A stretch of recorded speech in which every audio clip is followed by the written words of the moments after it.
اگر بچہ دیکھے کہ کسی کا حق کھانا معمول ہو گیا، ٹھیک ہے، ایک کامن سی بات ہے،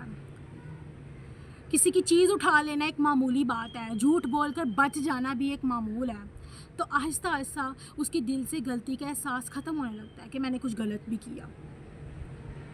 اسلامی جو ہے نا، اسلامک پوائنٹ آف ویو سے ہمیں یہ میسیج سیکھنے کو ملتا ہے کہ اسلام میں امانت داری کا مقام بہت بلند ہے، بہت ہی زیادہ بلند ہے، اور چوری صرف کسی چیز کا نام نہیں، چوری اعتماد کی بھی ہوتی ہے،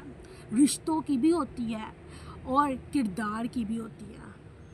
سوچو، جس گھر میں لوگ اپنے پرس چھپا کر رکھیں، جس گھر میں لوگ اپنے ہی پرس چھپا کر رکھیں، اپنا ہی موبائل سنبھال کر رکھیں، اپنی چیزیں گن گن کر کاؤنٹ کر کے رکھیں، وہاں رشتہ تو باقی رہ سکتا ہے مگر اعتماد نہیں رہتا۔ چیز چوری ہوئی تو شاید دوبارہ آ جائے، مگر اعتماد چوری ہو جائے تو برسوں میں جو ہے نا، برسوں گزر جاتے ہیں تو وہ واپس نہیں آتا۔ آج شاید کوئی دیکھ نہ رہا ہو،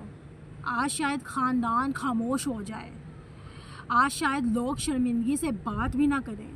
لیکن ایک دن ایسا بھی آتا ہے جب نہ کوئی بہانہ چلے گا، نہ کوئی جھوٹ، وہاں نہ یہ کہا جا سکے گا کہ مجھے یاد نہیں، نہ یہ کہا جا سکے گا میں نے نہیں لیا، کیونکہ وہاں کوئی گواہی زبان نہیں، آپ کے اعمال دیں گے۔ سوچو، ایک دوپٹے کی قیمت کتنی ہوگی، ایک چارجر کی قیمت کتنی ہوگی، ایک ایئر بڈس کی قیمت کتنی ہوگی؟ چند ہزار روپے، چند 100 روپے، لیکن ان چند روپے کے لیے اگر انسان اپنا کردار بیچ دے